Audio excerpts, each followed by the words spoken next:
This is the Chappell Real Estate Show, episode number 5. Welcome to the Chappell Real Estate Show, your source for the latest real estate information so you can buy, sell, and invest with the best in Texas. Whether you're a first-time buyer, a current homeowner, or a seasoned investor, you've come to the right place. We're here to simplify all things real estate so you can achieve your goals of property ownership with your hosts, Daniel and Roger Chappell.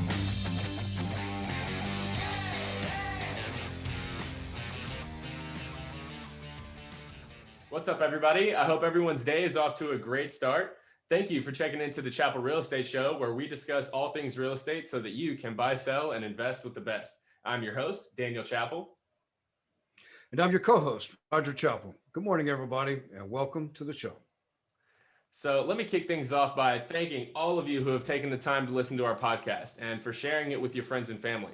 Our mission at Chappell Realty Group is to enhance the lives of the people we serve by cultivating meaningful relationships with them and guiding them through their real estate journeys. And your willingness to refer us is what makes our mission possible. So thank you guys for joining us on this journey to creating the best content for our listeners, and leave us your feedback so that we can hear what you guys want to hear about next.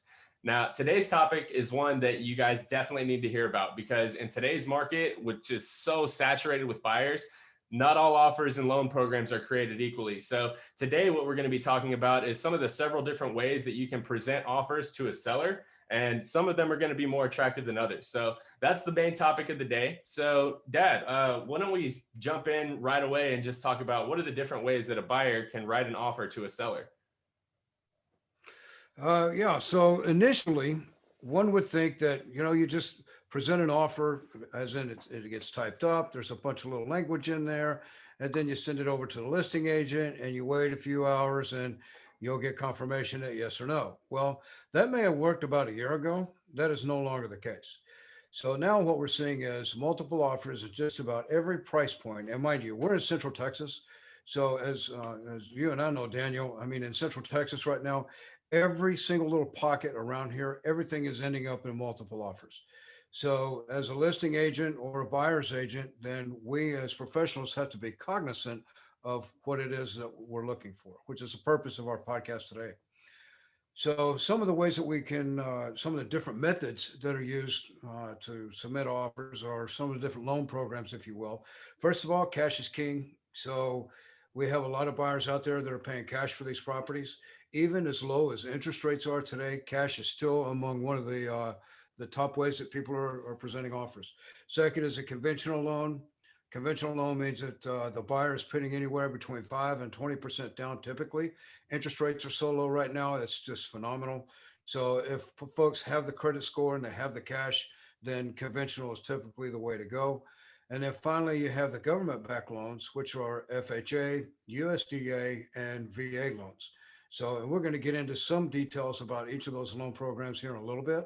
But suffice it to say that the government-backed loans are a little bit more difficult and a little more complicated, and may cause a few more problems, if you will, than conventional or cash loans. Yeah.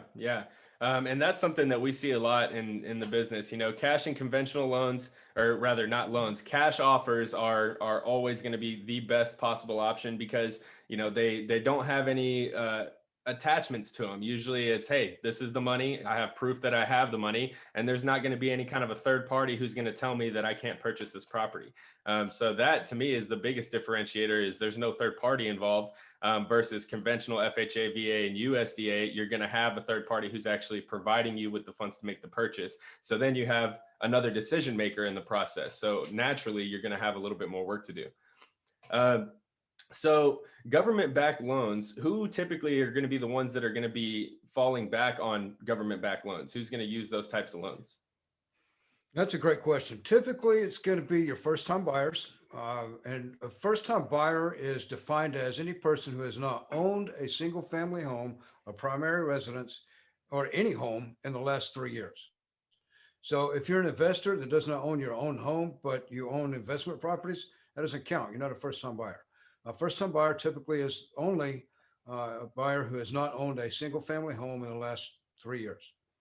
Okay. Now, you're also looking at veterans for the VA type loans, And then folks who need a little bit of leeway as far as credit scores, they may not have perfect credit, but they've got pretty decent credit. They've got the income. So with some of these other loans, also attached to the FHA loan, for example, lenders on occasion are able to find some down payment assistance programs that go along with those. So I don't want people to watch this or listen to this podcast and think, oh my God, there's no way I can get a house. No, that's not true. You just have to be patient. We're going to get into a little bit more of that here in just a little while. Okay, great. So from your experience in real estate, has it always been this difficult to get a government-backed loan offer accepted? No, this is the exception. So what we saw is after COVID hit, there was such a dynamic that took place that, I mean, no expert that I've ever talked to has had any idea this was going to happen or how to predict what happened. So basically, what in essence was interest rates took a nosedive. And as such, we had a number of buyers turn around and immediately start refinancing their homes or qualifying for various loans. And they started buying up every property that was available. But at the same time, we have people who had their homes on the market for the resale, and then they didn't want people with potentially carrying COVID to walk through the house, so they took their homes off the market. So Right. that made a small or strong, I mean, for the last couple of years anyway, in Austin or in the Austin area, we've had a very strong seller's market anyway. Well, now it's gotten to be just rock solid seller's market, mainly because we have no inventory. So when our resale inventory decreased, we started noticing that all of the new home inventory decreased as well. So with that, it's created quite a quagmire for first-time buyers, especially in the resale market. Yeah. All right. Well, that was a great start to the show. So that kind of gives you a little bit of information about what we're going to be covering. So let's go ahead and dive into the Chappell chunk for the day.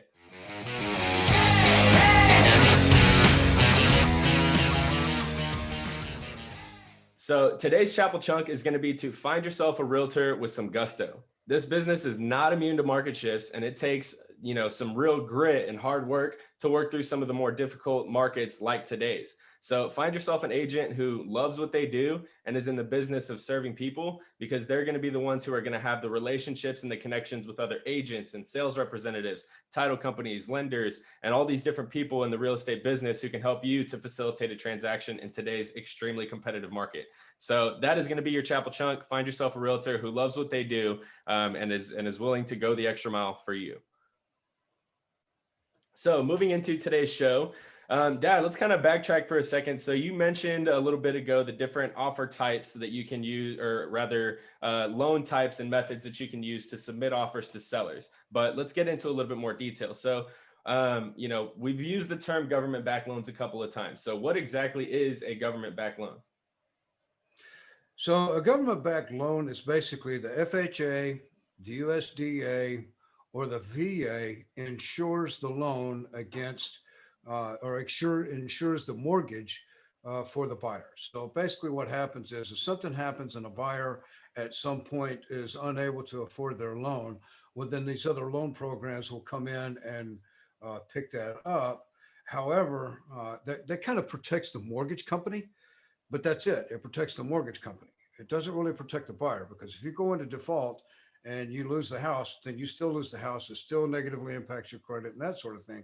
But then it goes into foreclosure, and then a different process occurs. But it does protect the investment that the financial institution is making on behalf of this particular buyer.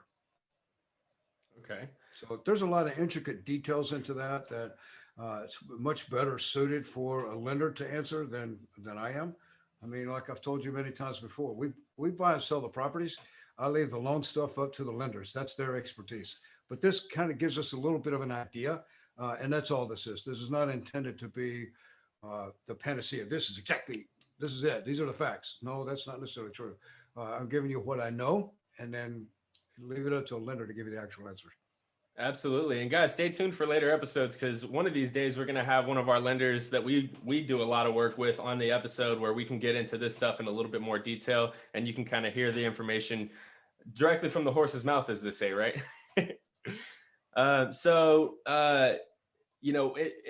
from our experience, we've seen that other types of loan like FHA and VA are a little bit more difficult to work with. So let's hone in on VA for a second. If there's any listeners out there who may be veterans and want to take advantage of this kind of loan program, let's talk about why VA loans sometimes look a little bit less attractive than maybe a conventional cash or other type of offer. So with VA loans, what I have found is that most sales agents, most real estate agents are not as educated about the process of a VA loan as they should be. So sometimes a listing agent will receive one of these offers and they're immediately intimidated by it because they think, oh my God, they've heard some horrific story from another agent somewhere about how hard it is or how difficult it is to work with a VA. So just like any government program, if you want to screw something up, put the federal government in charge of it. There's so much bureaucracy. And, I really appreciate what the federal government has done for the VA. I too am a veteran, so I have used my VA benefits a couple of times. So I understand exactly what that's all about. However, for as good as they are, sometimes they get in their own way. The VA gets in its own way. And what do I mean by that? So we get a house under contract. The first thing, or one of the many things that the VA requires is what we call a WDI inspection. WDI is wood destroying insects. That means they're going to inspect for termites and they're going to inspect for ants and things like that to make sure that the home is still safe. They're also going to look for health and safety issues. So that's always a good thing, right? The trouble is that when an appraiser comes through the house to do the appraisal, they're also doing a health and safety inspection. So when they go through to do that inspection, they may come back with some repairs that are required to be conducted by the seller. The trouble with that is that the seller is not allowed to throw money at it. What that means is if it's going to cost them $300,000 or $300 in repairs, they can't pay the money for the repairs. They actually have to get the repair completed. So, and it doesn't matter the dollar amount. Whatever the repair is that comes back on the appraisal has to actually be completed. And then the appraiser has to go back out there and inspect it again, which causes a delay. The other thing too is that typically for a VA or USDA loan or an FHA loan is the time to close. A regular conventional or cash loan, they can close in as little as 2 weeks most of the time. Whereas with a conventional loan, it may take up to 30 days. And again, that is always subject to lenders and their workload, to be honest with you. They get so overwhelmed that they may not be able to close in 30 days on conventional, but they'll try. Mm-hmm. With these other loan programs, you're looking at 45 to 60 days to close, especially now. So with that, as soon as a listing agent gets that, they're thinking, okay, I've got a conventional loan that can close in 30 days, and I've got a VA or an FHA loan that closes in 45 days. Well, automatically, those federally backed loans are going to the side, and I'm going to look at the conventional because typically the seller wants their money sooner rather than later.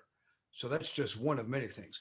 The other thing too is that specifically with VA, the veteran is not allowed to pay for certain things in a transaction. So some of those costs get passed on to the seller. So initially, the seller's profits are going to start dwindling, not dramatically, but enough to where it does make a difference between some of these other loan programs or conventional loan.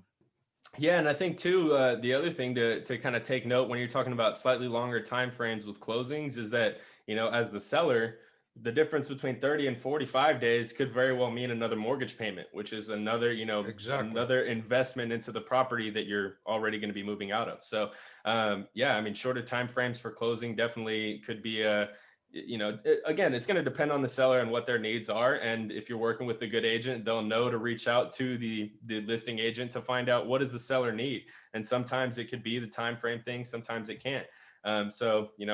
Again, finding yourself a realtor who's willing to go that extra mile and find out what they can do to make your offer more attractive. If you can't come up with conventional or cash offers, go in that little extra mile to figure out what they can do.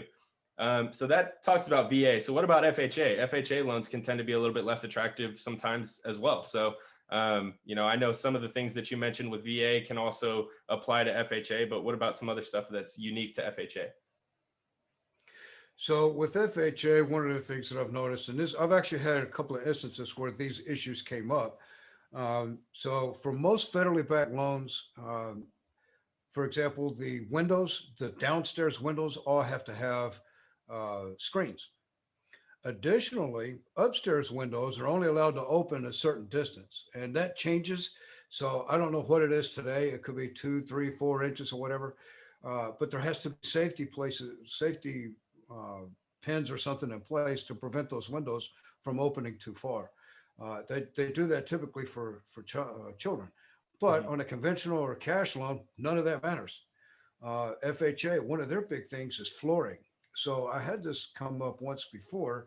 It's been a couple of years ago, so this could have changed, but I really don't know for sure.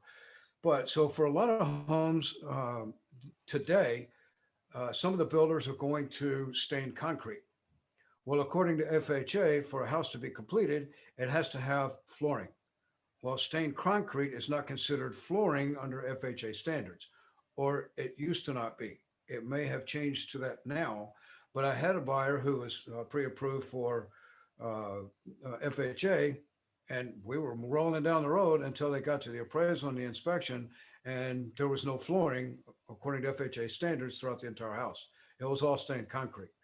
So they did eventually wind up being able to purchase that home, but that was one of the big hiccups, and they had to get special approval, and it delayed closing for another 2 weeks. And that was on new construction. Mhm. So imagine being a new construction. Imagine going through a house. If there's carpet missing in a place that a room had carpet, then the flooring has to be replaced. It can't just be staining the concrete anymore. Now it actually has to have new carpet in it or some other type of flooring to satisfy FHA standards.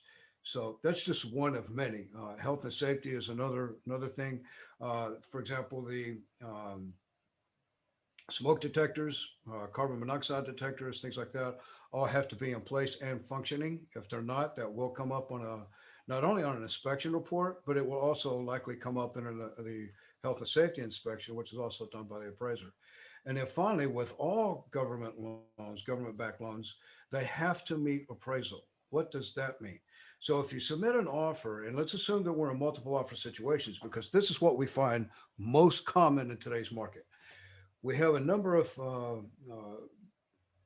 multiple offers that come in. Let's assume and I'm actually transitioning to our next section here, but we've received 20 offers on a house.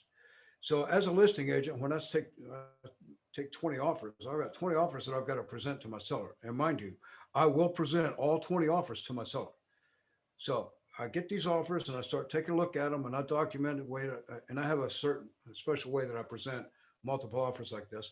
I will put everything together and then I will talk about what type of a loan it is. And depending on the property, this could be very important. As a listing agent, it's also my job to know whether or not a home will qualify for these various federal backed loans, or else I shouldn't be listing it as such on the MLS. Mhm. So what does that mean? That means I've also done an inspection, a walkthrough in the house myself, and I've seen some of the issues that may or may not come up, and I've pointed those out to the seller. We've also agreed or disagreed about these different loans and whatnot, and what we need to do to get the house up to par.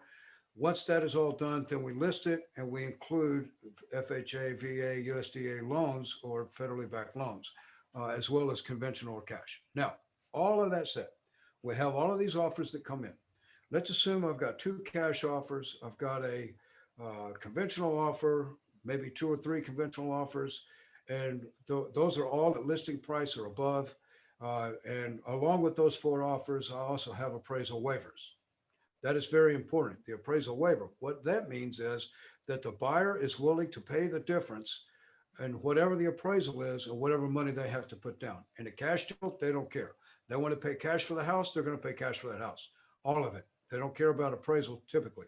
Although I have seen some cash buyers do appraisals, so they know basically what they're buying. But in most instances, they don't do that. But on a conventional loan, they will have it. So let's assume, for the sake of argument, that we have a house that was listed for 325. The top offer that we're going with is 350. And let's assume that now we have all these other offers, including USDA and FHA and VA. We've got all 3 of these loans because the property qualifies for all of those. So we have all these loans in front of us, and now we're looking at, okay, as I'm presenting them to the sellers, I have to explain to them what the nuances are behind these things. Now, mind you, any of the federally backed loans, they cannot waive the appraisal. When I had my first conversation with my seller, I explained to them 325 is a fair price. I think that it'll appraise for somewhere between 300 and 325, because I typically will give them a range of what I think it might appraise for. Mind you, I'm not an appraiser, so I can't give them a true market value. What I can Mhm. tell them is that in today's market, the data indicates that it should sell between 300 and 325. Now, if we get an offer in at 350 that's a USDA loan, or it's a VA loan, or it's an FHA loan, I automatically am going to assume we're going to have problems with the appraisal. Why? Because I don't have any data from any other sales that supports a 350 price. I do have data that supports a 325 price, but not 350. So what that means is 25 days from now, when the appraisal comes in, we're going to have to renegotiate that. And on an FHA loan in particular, that appraisal stays with that house for the next 6 months. So for a seller, that's not a very good thing, because guess what? If they don't agree to that price, if they comes in at 325 and a seller says, I'm not selling it for 325 no matter what, well, now they got to put it back on the market. Well, guess what? They can't sell to FHA buyers, because that they can, but they'll have to drop the price to 325. They can't sell it for 350. Mhm. So then that puts the seller in a bad position. Whereas if you've got the conventional or the cash loans, they waive the appraisal. They don't care what it appraises for, or they can take the additional 25,000 to closing. Then that's a no brainer. You just can't go with these federally backed loans, and all of the federally backed loans cannot waive the appraisal. So even if they sign an appraisal waiver, guess what? They still can't waive the appraisal. No matter what they say, they can't do it. The lender is not going to allow that. So for a seller, it's just not a good idea for these types of loans. Yeah. And that provision is built into the third party financing addendum. So when you're working with In government Texas, backed yes. loans, yeah, it flat out tells you this isn't a request of the buyer. This is the lender requiring that the property meet the sale price that it's under contract for. If not, that buyer or that seller is going to have to make up the difference. And that doesn't behoove the seller if they've got another opportunity that's right next to them that shows, hey, we don't care what the appraisal says. Right. So one of the other things too that I meant to mention is not only does the buyer have to meet certain requirements to be able to qualify for these loans, but the properties also have to qualify as well. So for USDA, for example, USDA loans are meant specifically for properties that are in rural areas where it used to be farmland or ranch land or something along those lines. And there's a way for a buyer to be able to, or this property rather, to be able to qualify for a USDA loan. So FHA also, I mentioned specifically about some of the inspection requirements. VA as well. VA in Texas, there's a number of different programs, not just VA. They have the Texas Veterans Land Board, in which a veteran can borrow money and purchase land that does not have to be developed. They can purchase it for agriculture or hunting or whatever they want to do with it. But there are programs out there specifically for veterans in that regard. But remember, all of these, not just the properties or not just the buyers, but the properties also have to qualify for these federally backed loans. Makes sense. Makes sense. So we've kind of alluded to this a couple of times, as well as the Chappell chunk, having a realtor that's going to be able to assist you in getting all this stuff done, who's familiar with the process, the different contingencies that come along with different types of loan programs and things like that. So what are some of the things that you and your realtor can do to position yourselves a little bit better to find a home using a government backed loan in today's competitive market? That's a great question. So there's a number of things that we can do. Number one is, but the buyer's agent needs to have a serious conversation with their buyers and be realistic about today's market. So what I mean by that is, I mean, to be perfectly honest, in most of the homes today, uh, people who have federally backed loans just can't compete with conventional and cash. They can't compete. So since they can't compete, they obviously can't get these homes. So that as a buyer's agent, I need to be upfront and realistic with my buyers about that situation, because that is a fact. And it's not something that I can do to change the market. It is a fact. It is what it is. It's an unfortunate reality that was created by a number of factors, not just the pandemic, although that is a part of it, that's not all of it. So the interest rates are what's driving most of that, or at least a major part of it. So you just have to be realistic. Number two, the buyer needs to be truly committed to buying a home. What does that mean? So I know you're going to get frustrated, and many of my buyers have been extremely frustrated on numerous occasions, and rightfully so, because it's extremely difficult. You submit an offer on a home that you fall in love with, and you don't get it. And then you do it again and again and again. And now you're on your sixth offer, and you still haven't got a house, and it's getting extremely frustrating. I understand that frustration more than you know. However, that's just the way the market is today. So hang in there, hang tough. This too shall pass. At some point, we're going to see a little bit of a shift. And once we see just that little bit of a shift, it won't be long before we see even a further and further and further shift. And it's gradual. It's over time. It's not going to be like flipping a light switch.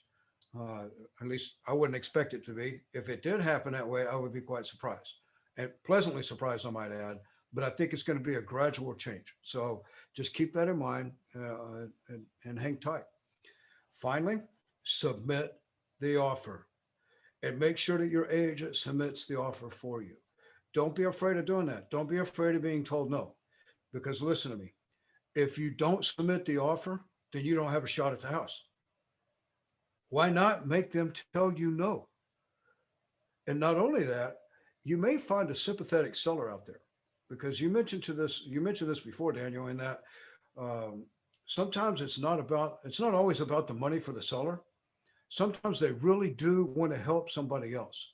And they're tired of also seeing this conventional and this cash buyer being able to dominate the market, whereas people who really are looking to better their lives and enhance their livelihood are unable to do so due to circumstances well beyond their control.